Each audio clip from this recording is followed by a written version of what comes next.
नमस्कार, आप देख रहे हैं हिंदी खबर में हूं आपके साथ हम शर्मा। हरियाणा बीजेपी के संगठनात्मक कार्यक्रम में मुख्यमंत्री नायब सिंह सैनी, केंद्रीय मंत्री मनोहर लाल और प्रदेश अध्यक्ष मोहन लाल बड़ौली समेत राज्य और केंद्रीय नेतृत्व के कई कैबिनेट मंत्री शामिल हुए। बैठक का आयोजन दिल्ली स्थित हरियाणा भवन में किया गया, जिसमें आगामी नगर निगम चुनाव, बूथ स्तर पर नियुक्तियों और पार्टी संगठन को और सुदृढ़ करने पर गहन विचार विमर्श किया गया। बैठक में मुख्यमंत्री सैनी ने चुनाव तैयारियों के साथ साथ आगामी राज्य बजट और सरकार की विकास कार्यों पर चर्चा की, जबकि मोहनलाल बड़ौली ने संगठनात्मक मजबूती और जनता के बीच पार्टी की योजनाओं को प्रभावी ढंग से पहुंचाने पर बल दिया।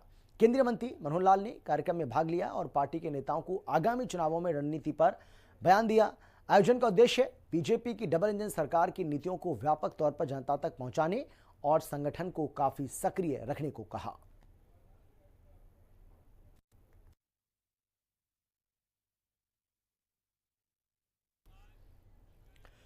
मुख्यमंत्री नायब सिंह सैनी ने श्री राम नवमी उत्सव कार्यक्रम में शिरकत की और रामायण की शिक्षाओं और प्रेस की भूमिका पर अपने विचार रखे। एक मीडिया समूह की तरफ से आयोजित श्री राम नवमी उत्सव कमेटी के कार्यक्रम में उन्होंने शिरकत की। इस अवसर पर उन्होंने भगवान श्री राम और रामायण की शिक्षाओं पर प्रकाश डालते हुए कहा कि अहंकार चाहे कितना भी बड़ा क्यों ना हो, वो अंततः सच्चाई के सामने नष्ट हो जाता है। उन्होंने कहा कि रामलीला केवल एक मंचन नहीं है, बल्कि ये हमारी संस्कृति, परंपरा और जीवन मूल्यों का प्रतिबिंब है, जिससे आने वाली पीढ़ियों को भी प्रेरणा मिलती है। मुख्यमंत्री नायब सिंह सैनी ने कहा कि एक समय ऐसा भी था जब देश के कुछ सीमावर्ती क्षेत्रों में आतंकवाद का दौर था। लोग घर से निकलने में भी भय महसूस करते थे।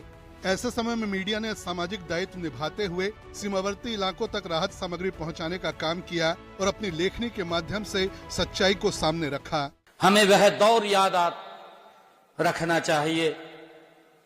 एक दौर था पंजाब के अंदर जब आतंकवाद अपनी चरम सीमा पर था। साथियों, वो समय भय का ऐसा वातावरण था कि लोग घरों से बाहर निकलने में भी डरते थे।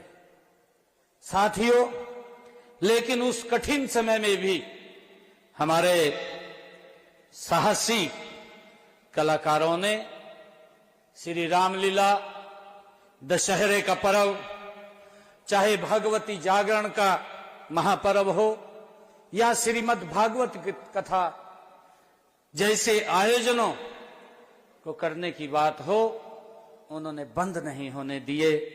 लगातार उन्होंने संस्कृति की मिसाल को जलाए रखा है, उसे बुझने नहीं दिया है। सीएम सैनी ने कहा कि सच की कलम को दबाया नहीं जा सकता और लोकतंत्र में प्रेस की भूमिका अत्यंत महत्वपूर्ण है। मैं कहना चाहता हूं कि सत्य की आवाज को दबाया नहीं जा सकता।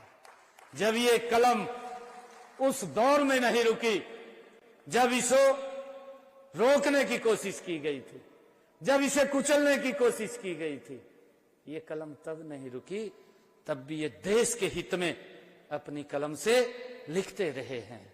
साथियों, हम सब ये भी जानते हैं कि लोकतंत्र मीडिया का ये चौथा स्तंभ होता है।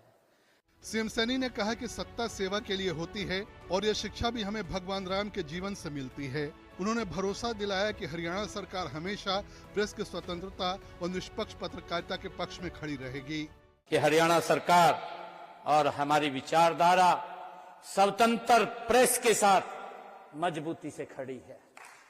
साथियों, क्योंकि एक दौर भी था, वो दौर था कि उस समय जब इमरजेंसी लगी, इमरजेंसी के अंदर किस प्रकार से प्रेस हमारे इस को कुचलने का काम किया गया। कार्यक्रम के दौरान मुख्यमंत्री सैनी ने पत्रकारों से निष्पक्ष, तथ्य आधारित और निर्भीक लेखन जारी रखने का आह्वान किया और कहा कि लोकतंत्र की मजबूती के लिए स्वतंत्र मीडिया का सशक्त होना आवश्यक है। उन्होंने कहा कि रामलीला केवल एक मंचन नहीं है, बल्कि ये हमारी संस्कृति, परंपरा और जीवन मूल्यों का प्रतिबिंब है, जिससे आने वाली पीढ़ियों को भी प्रेरणा मिलती है। रामलीला केवल एक मंचन नहीं है साथियों, यह हमारी संस्कृति की एक संजीवनी है। साथियों, जब आप हरियाणा, पंजाब की धरती पर रामलीला का आयोजन करते हैं तो आप केवल संवाद नहीं बोलते हैं, आप आने वाली पीढ़ी को यह सिखाते हैं कि अधर्म कितना भी शक्तिशाली क्यों ना हो, अंत में विजय धर्म की होती है। ये आपसे प्रेरणा मिलती है। साथियों, आधुनिकता के इस दौर में हम सब ये भी जानते हैं कि आधुनिकता के इस दौर में आपने हमारी संस्कृति की जड़ों को सींच कर रखा है। मैं इसके लिए आप सबका दिल से धन्यवाद भी करता हूं। मुख्यमंत्री सैनी ने रामलीला के कथ्य को उजागर किया और कहा कि अहंकार रावण का भी टूटा था। सत्य परेशान हो सकता है, मगर वो एक न एक दिन असत्य को पराजित कर ही देता है। आज सम्मानित होने वाले हमारे सभी महानुभाव यहाँ उपस्थित हैं। सभी हमारी रामलीला समितियों के से मेरा ये आग्रह भी है कि आप भगवान श्री राम के आदर्शों को समाज में निरंतर फैलाते रहें, ऐसी मेरी आप लोगों से अपेक्षा है। जैसे अंत में रावण का अहंकार टूटा, हम सब जानते हैं, उससे हमें प्रेरणा भी मिलती है। जैसे अंत में रावण का अहंकार टूटा, वैसे ही सत्य को परेशान करने वाली शक्तियां भी परास्त हो जाती हैं। कार्यक्रम में कई लोगों को सम्मानित किया गया। ब्यूरो रिपोर्ट, हिंदी खबर। और फिलहाल इतना ही। एक छोटे से ब्रेक के बाद फौरन लौट रहे हैं। आप देखते रहिए हिंदी खबर, क्योंकि हिंदी खबर पर खबरों का सिलसिला लगातार जारी है। जल्द लौट रहे हैं।